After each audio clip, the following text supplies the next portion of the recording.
大家好，我是小安，欢迎来到我的频道。首先，非常感谢您在百忙之中观看我的视频。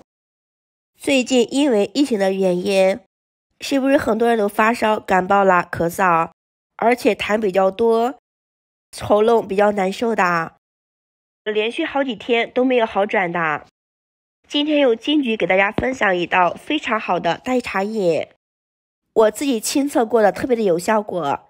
前几天我发烧啦，嗓子哑了说不出来话，第二天我又用了金桔这样吃的。金桔这种吃法是我自己尝试过的，第二天就有明显的改变啦，喉咙不哑啦，而且痰也比较少，多喝上几天效果会更明显的，嗓子不哑，而且也没有痰，效果特别的好，比吃任何的喉咙药都要管用的。今天就把这个金桔特别好的代茶饮分享给大家，我们跟着视频了解一下吧。我们先准备金桔，这里准备了1000克的金桔，2斤左右量就可以啦。金桔的口感酸酸甜甜的，比较好吃，汁水很多的，平时可以多吃金桔，特别是现在嗓子不舒服，嗓子干哑，可以多吃金桔，对嗓子很有帮助的。如果不喜欢吃酸的话，可以泡水喝，也是比较不错的选择。这个金桔口感比较好，大人孩子都比较爱吃。金桔中富含比较丰富的维生素 B2、膳食纤维，多吃金桔可以补充维生素，对身体的好处真是很多的，又补钙，又补充维生素，还可以补充水分。我们先把准备好的金桔挑拣一下，看一下有没有坏掉的，坏掉的一定要挑出来，不要啦，不然的话一个坏掉的就会影响一大锅，这样做好了一大锅就不能吃啦。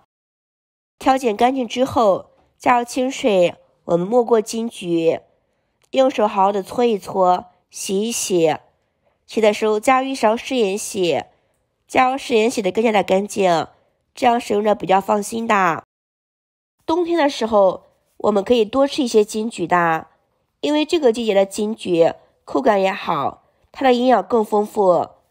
金桔冬天刚出来的，它的卖相会更好一些，而且作用会更多，要比吃一些橘子维生素的含量更高的，所以平时一定要多吃一些。金桔不需要去掉果皮的，果皮特别的有营养，所以在吃之前一定要把皮洗干净。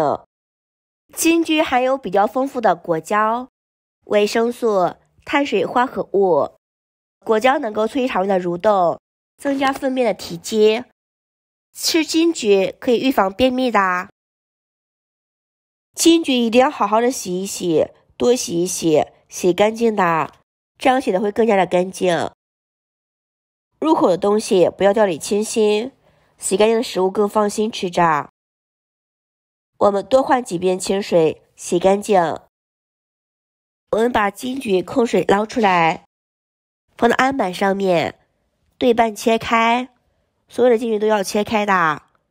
切开之后，里面的籽需要去除，这个籽没有营养，口感比较酸，所以不要食用啦。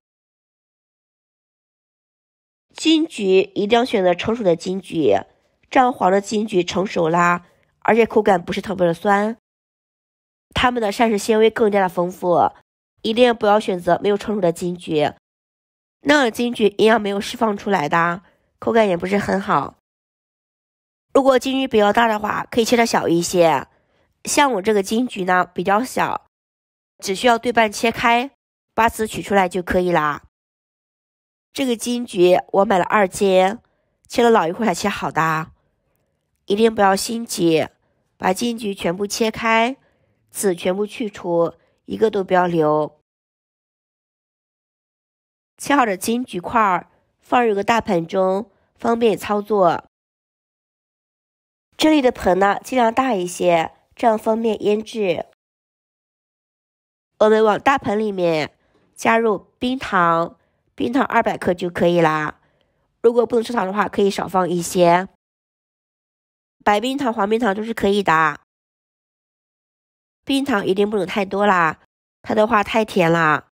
我们右手抓拌抓拌，抓拌好之后，腌一会儿。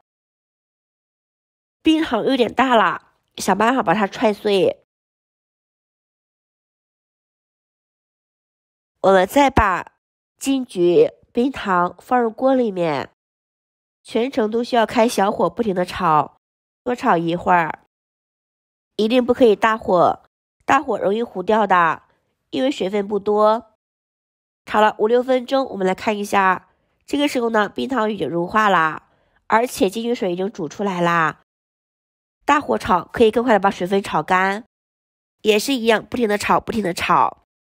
又炒了5分钟，我们看一下，锅里面比较粘稠啦，这个时候呢，比较容易糊的，转小火再继续炒一会儿。一共炒了20分钟吧，像这样特别的粘稠，这个时候就可以啦。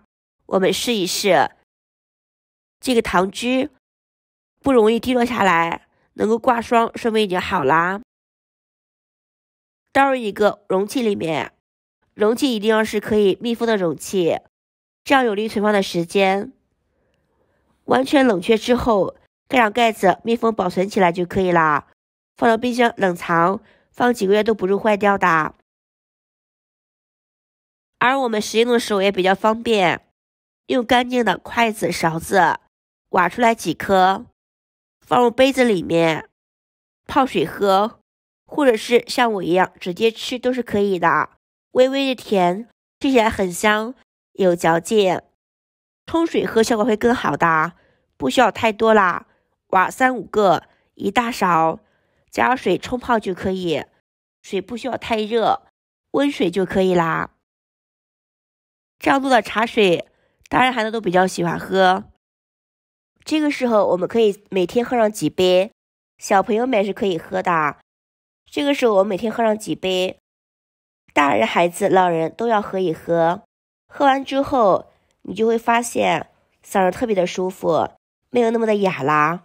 连喝上2天，嗓子恢复如初，痰也没有啦，而且整个人比较有精神的。金桔这样做当代茶饮，真的是既可以吃又可以喝的，营养又美味。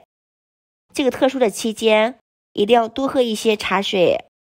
这道金桔养生茶水，如果喜欢的话，可以收藏起来试一试，非常适合这个时候喝的。好了，家人朋友们，今天的视频就分享到这里啦。如果觉得我的视频对你有所帮助，请你帮我点赞、关注、订阅我的频道，欢迎下方留言加1。我每天都会分享不同的养生知识与你分享，感谢所有朋友们的支持，谢谢大家。我是小安，我们下期视频再见。